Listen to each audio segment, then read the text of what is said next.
बिस्मिल्लाहिर्रहमानिर्रहीम। अस्सलाम वालेकुम। मोहम्मद बाकिर आपकी खिदमत में हाजिर है। आप देख रहे हैं हमारा यूट्यूब चैनल थाल फूड।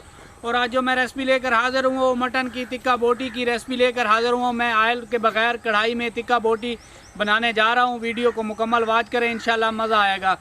ऑयल के बगैर और कोयले के बगैर टिक्का बोटी कढ़ाई कैसे बनाई जाती है और ये बनाने के लिए हमें किन किन चीज़ों की ज़रूरत होती है। वीडियो शुरू करने से पहले अगर आपने अभी तक हमारा चैनल सब्सक्राइब नहीं किया तो हमारे चैनल को सब्सक्राइब करें और बेल आइकन के बटन को भी प्रेस करें ताकि हर नई आने वाली वीडियो बर वक्त आप तक पहुंच सके। अगर वीडियो अच्छी लगे तो दोस्तों और फैमिली मेम्बर के साथ शेयर करें। अगर आप हमारी वीडियो को फेसबुक पेज से देख रहे हैं तो हमारे पेज को फॉलो करें। मटन टिक्का कढ़ाई बनाने के लिए सबसे पहले कढ़ाई में गोश्त शामिल कर लेंगे।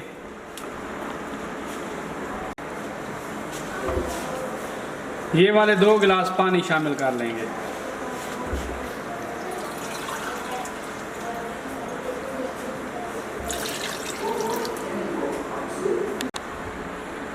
एक चम्मच भर के नमक। चूल्हे को ऑन कर लेंगे। इस तरह के किसी छोटे ढक्कन से ऊपर से बंद कर देंगे। जब तक गोश्त हमारा मुकम्मल तौर पर गल नहीं जाता इस तरीके से पकने देना है। एक बार ढक्कन उतार के मिक्स कर लेंगे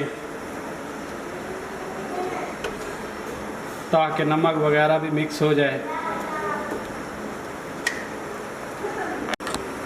थोड़ा सा अदरक और लहसुन का पेस्ट ये भी शामिल करने के बाद एक बार मिक्स कर लेंगे। बग़ैर ऑयल के मैं टिक्का कढ़ाई बना रहा हूँ, बग़ैर टमाटर प्याज के, और बहुत ही कम मिसालों से मैं बना रहा हूँ।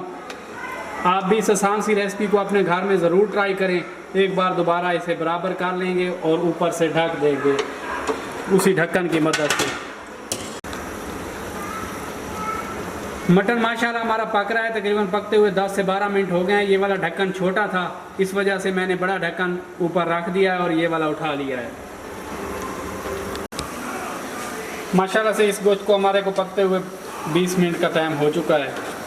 हमने 2 गिलास पानी जो शामिल किया था, पानी अभी बाकी है। गोश्त को चेक कर लेंगे, अगर ना गला हुआ होगा तो पानी और शामिल कर लेंगे। माशाल्लाह से गोश्त हमारा मुकम्मल तौर पर गल चुका है। पानी को मुकम्मल ड्राई होने देंगे। अब इसमें इस मौके पे मिसाले शामिल कर लेंगे।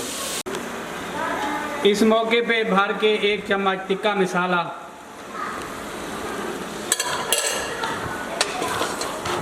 टिक्के मसाले में भी थोड़ी देर के लिए इसे भून लेंगे।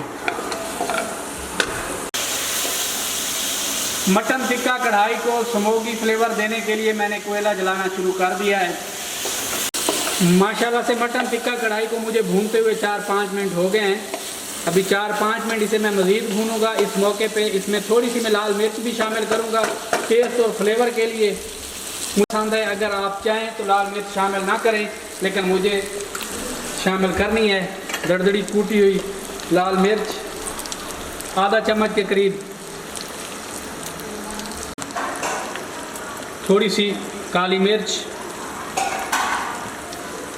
अब मज़ीद इसे 4-5 मिनट में भून लूँगा। एक बार मिक्स कर लेंगे। अगर आपने अभी तक हमारा चैनल सब्सक्राइब नहीं किया तो हमारे चैनल को सब्सक्राइब करें, और अगर वीडियो अच्छी लगे तो दोस्तों और फैमिली मेम्बर के साथ ज़रूर शेयर करें। माशाल्लाह से टिक्का कढ़ाई को मैंने अच्छे तरीके से भून लिया है। माशाल्लाह से टिक्का मटन कढ़ाई हमारी बनकर तैयार हो चुकी है। अब चूल्हे को बंद करने लगे हैं और इसे स्मोकी फ्लेवर देने के लिए कोयला दरमियान में रख लेंगे। इस तरीके से सेट पे कर लेंगे मटन को। माशाल्लाह से देखें, स्टील की कोली दरमियान में रख देंगे। दरमियान में कोयला मैंने रख दिया है। थोड़ा सा ऊपर ऑयल डाल देंगे और ऊपर ढक्कन बंद कर देंगे। तकरीबन 2 मिनट के लिए इसे स्मोकी फ्लेवर पे रहने देंगे। माशाल्लाह से मटन टिक्का कढ़ाई को स्मोक पे रखे हुए 2 मिनट का टाइम हो गया है। माशाल्लाह से ढक्कन हमने खोल लिया है। दरमियान से कोली उठा लेंगे। अब इसे थोड़ा सा मिक्स कर लेंगे। चूल्हे को ऑन करके इसे थोड़ा सा मिक्स कर लेंगे ताकि फ्लेवर जो है स्मोक का वो सारे मीट में शामिल हो जाए। माशाल्लाह से मैंने इसे अच्छे तरीके से मिक्स कर लिया है। अब आपको डिश आउट करके दिखाते हैं। माशाल्लाह से फाइनल लुक देखें, बिल्कुल उसी तरीके से बना है जिस तरीके से टिक्का बोटी हम बनाते हैं। टिक्का बोटी बनाने के लिए कोयले जलाने पड़ते हैं, काफ़ी टाइम लग जाता है। ये वाली आसान रेसिपी अपने घर में ज़रूर ट्राई करें। माशाल्लाह से देखें टिक्का कढ़ाई हमारी कितनी प्यारी बनी है, बिल्कुल उसी तरीके से जिस तरीके से टिक्का बोटी बनाते हैं सीख पे। तो ये सीख पे नहीं बनाना पड़ेगा, इस तरीके से बनाएं, वही टेस्ट आएगा, बल्कि उससे भी अच्छा टेस्ट होगा, ज़्यादा मज़ेदार होगा। बिल्कुल ऑयल भी हमने नहीं इसमें शामिल किया, इसके अपने ऑयल है जो मटन में होता है। तो इसी के साथ अगर हमारी वीडियो अच्छी लगी हो तो हमारे चैनल को सब्सक्राइब करें, ज़रूर सब्सक्राइब करें। और अगर आप हमारी वीडियो को फेसबुक पेज से देख रहे हैं तो हमारे पेज को भी फॉलो करें। दुआओं में याद रखिए। मोहम्मद बाकर को दीजिए इजाज़त। अल्लाह हाफ़िज़।